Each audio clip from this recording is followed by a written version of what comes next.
రండి. పద్యాలు, కవితలు, షార్ట్స్‌లో ఉండే కోట్స్ కాకుండా ఈరోజు ఒక కథతో మీ ముందుకొస్తున్నాను.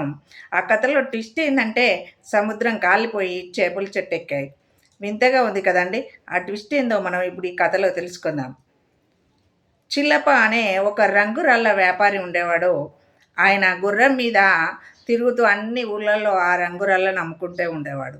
ఆ తిరుగుతూ ఒకరోజు నందారం అనే ఊరికి వచ్చాడు. అక్కడికి రాగానే చీకటైపోయింది. పైగా ఆయన గుర్రం కడుపుతో ఉంది. ఎలాగైనా మనం ఇక్కడ విశ్రాంతి తీసుకోవాలని ఆ ఊరికి ఒక ఇంటికి వెళ్ళాడు. ఆ ఊర్లో చివర ఒక 5, 6 ఇళ్ళు ఒక దగ్గర ఉన్నాయి. ఊరికి కొంత దూరంలో ఉన్నాయి. ఈ చివరి ఇల్లు గానుగమల్లయ్యది. ఆయన ఇంటికి వెళ్ళి చిల్లప్ప అడగగానే, "పర్లేదు మీ గుర్రాన్ని అక్కడ కట్టేసుకోండి. ఇక్కడ విశ్రాంతి తీసుకోండి. ఉదయాన్నే వెళ్ళిపోదురు గాని" అని చెప్పాడు. చిల్లప్ప దిగాడు. గుర్రాన్ని అక్కడ కట్టేసి ఆయన విశ్రాంతి తీసుకున్నాడు. అయితే ఈ గానుగ వాసన, నూనె, పిండి వాసనకి గుర్రం మెల్లగా తిప్పుకొని రాత్రి గానుగ దగ్గరికి వెళ్ళింది. ఆ గానుగ మొద్దు దగ్గర నాకుతూ అక్కడే ఈనింది. దానికి గుర్రంకి ఒక పిల్ల పుట్టింది. ఆ పిల్ల గుర్రపు పిల్ల ఆ మొద్దు దగ్గరనే ఉండి తల్లిని మర్చిపోయి ఆ వాసనకి ఆ మొద్దును నాకుతూ అక్కడ ఉండిపోయింది.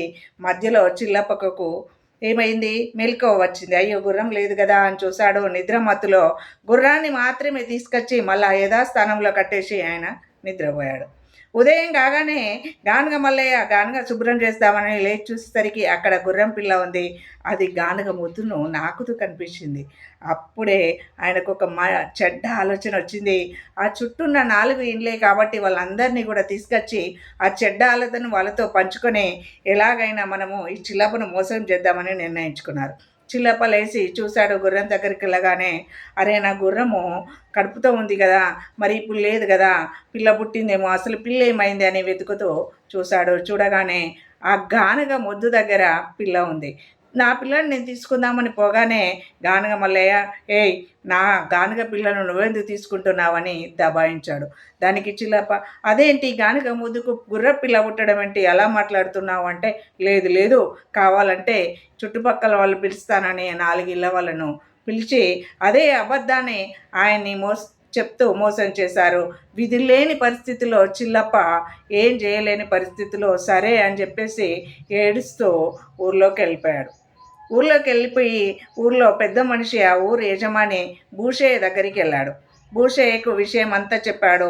ఇట్లా గానుగ మల్లయ్య ఇంట్లో రాత్రి ఉన్నాను, ఆయన నాకు ఈ విధమైన విషయాన్ని చెప్పాడు, నా గుర్రపిల్ల వాళ్ళ దగ్గరే ఉంది అని అడుస్తూ తన యొక్క గోసను మొరపెట్టుకున్నాడు. అప్పుడు భూషయ్య బాగా ఆలోచించి, సరే చిల్లప్ప నువ్వు ఒక 2 రోజులు నా ఇంట్లో ఉండు, నేను నీ గుర్రపిల్లను నీకు తెచ్చి ఇస్తానని చెప్పాడు. సరే అని భూషయ్య వాళ్ళ ఇంట్లో ఉన్నాడు. మరుసటి రోజు భూషయ్య ఏం చేశాడో ఆ 5 ఇండ్లకి నీటి సరఫరా బంద్ చేశాడు. ఒక రోజు గడిచిపోయింది. రెండో రోజు ఆ 5 ఇండ్లలు కూడా భూషయ్య దగ్గరికి వచ్చారు. భూషయ్య దగ్గరికి వచ్చి, భూషయ్య గారు మా 5 ఇండ్లకు నీళ్లు రావడం లేదు, ఏమైంది, మరి పరిస్థితి ఏంది, మాకు నీళ్లు రాకపోతే ఎలా, ఇది బాగలేదు అని చెప్పి గొడవకు దిగారు. అప్పుడు భూషయ్య గారు ఒకటే మాటని చెప్పారు, మీకు నీళ్ళు ఇక్కడి నుంచి వస్తాయి, నేను ఒక విషయం చెప్తా వినండి, అక్కడ సముద్రం కాలిపోయిందట, ఆ భయానికి చేపలన్నీ చెట్లెక్కాయట, మనూళ్ళో బావి కూడా కాలిపోయింది, మనం చేసే పరిస్థితి ఏమి లేదు అని చెప్పాడు.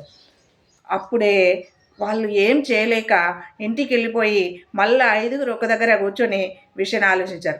అదేంటి, సముద్రం కాలిపోవడం ఏంటి, చేపలు చెట్లు ఎక్కడం ఏంటి, ఇందులో ఏదో విషయం ఉంది, మళ్ళీ పోయి భూషయ్యని అడుగుదామని మళ్ళీ వెళ్ళారు.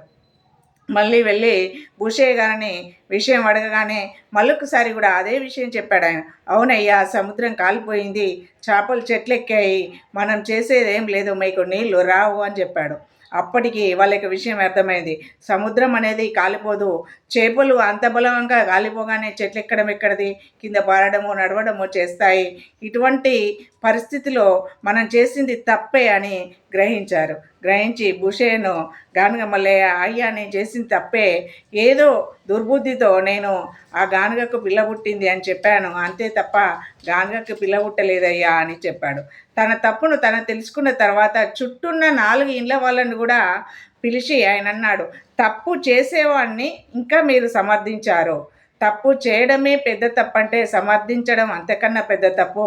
కాబట్టి మీరు ఖచ్చితంగా ఎవరికి చిల్లాపకు క్షమించమని అడిగి ఆయన పిల్లను ఆయనకిస్తూ ఇంకెన్నడూ కూడా మేము తప్పు చేయమని వాగ్దానం చేయాలి అని చెప్పి భూసయ్య గారు చెప్పారు. అప్పుడు చిల్లప్ప ఏం చేశాడు అంటే, అయ్యా నా పిల్లను నాకిస్తే చాలు, వాళ్ళు క్షమాపణలు చెప్పాల్సిన అవసరము లేదు, కాకపోతే ఎవరిని మోసం చేయాలి, అబద్ధం ఆడాలనే ఆలోచనని విరమించుకుంటే చాలు అని చిల్లప్ప చెప్పాడు. అప్పుడు గానగ మల్లయ్య, అవునయ్యా తప్పు చేశాను, ఇంకెప్పుడు కూడా తప్పుడు ఆలోచన కానీ తప్పుడు పనులు కానీ చేయను, నా స్నేహితులను కూడా తప్పు పనులకు ఆహ్వానించను అని చెప్పాడు. అప్పుడు భూషయ్య చెప్పిన ఒక విషయం ఏంటంటే, అబద్ధము అనేది బాధని కలిగిస్తుంది, నిజం అనేది సంతోషాన్ని కలిగిస్తుంది. అబద్ధం వలన బాధే అపకీర్తి మిగులుతుంది, నిజం వల్ల సంతోషం కీర్తి పెరుగుతుంది, గౌరవం దక్కుతుంది. అందుకే మనం ఎప్పుడు కూడా అబద్ధం వైపు కాకుండా నిజం వైపు నిలబడాలి, దాని వైపు నడవాలని సూచించారు. అవును కదా, ఇప్పుడు అర్థమైందా మీకు? సముద్రం కాలిపోయి చేపలు చెట్లు ఎక్కడం ఏంటో అర్థమయ్యే ఉంటుంది కదా, అర్థమవుతుందని నేను అనుకుంటున్నాను.